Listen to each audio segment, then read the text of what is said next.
கிரியைகளில்லாத விசுவாசம் செத்தது. யாக்கோபு 2ஆம் அதிகாரம் 14 முதல் 17 வரை உள்ள வசனங்கள்.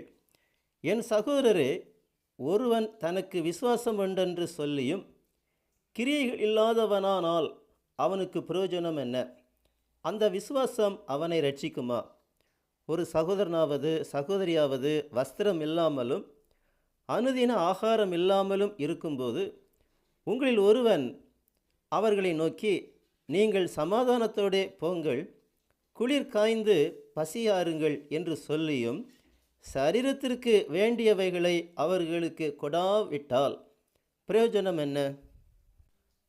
எனக்கு விசுவாசம் உண்டு, நான் விசுவாசிக்கிறேன் என்று நம்மில் அநேக சொல்வதுண்டு. நம்மை சுற்றிலும் சரியான வஸ்திரம் இல்லாமலும் சரியான ஆகாரம் இல்லாத அளவிற்கு வாழ்ந்து கொண்டிருப்பவர்களும் ஏராளமானோர் உண்டு. இவர்களிடம் சென்று, கர்த்தர் உங்களை போஷிப்பார், கர்த்தர் உங்கள் தேவைகளை சந்திப்பார், நீங்கள் விசுவாசியுங்கள் என்று மட்டும் சொல்லிவிட்டு அவர்களுடைய சரீர தேவைகளுக்கு எந்தவிதமான உதவியும் செய்ய விரும்பாவிட்டால் நம்முடைய விசுவாசத்தினால் எந்த விதமான பிரயோஜனமும் நமக்கும் இல்லை, அவர்களுக்கும் இல்லை. அந்த விசுவாசம் அவர்களை ரட்சிக்க மாட்டாது. இப்படிப்பட்ட விசுவாசம் செத்தது என்று நாம் தியானித்து கொண்டிருக்கிற இந்த வசனங்கள் சொல்லுகின்றன. நாம் நம்முடைய பிரச்சனைகளின் வேளையில் விசுவாசம் இல்லாமல் திகைத்து கலங்குவதற்கு காரணம் நமக்குள் இருக்கும் செத்த விசுவாசமே. இந்த செத்த விசுவாசத்தை உயிரடைய செய்ய வேண்டும். இதற்கு நாம் செய்ய வேண்டியது, இதுவரை நாம் மற்றவர்களுக்கு எந்த விதமான நன்மைகளும் செய்யாமல் நமது சுய நன்மைகளுக்காகவே வாழ்ந்த பாவத்திற்கு தேவனிடம் மன்னிப்பு கேட்டுவிட்டு நன்மைகளை செய்யும்படி தீர்மானிப்பதுதான் நம்முடைய செத்த விசுவாசத்தை உயிரடைய செய்யும் ஒரே வழியாகும்.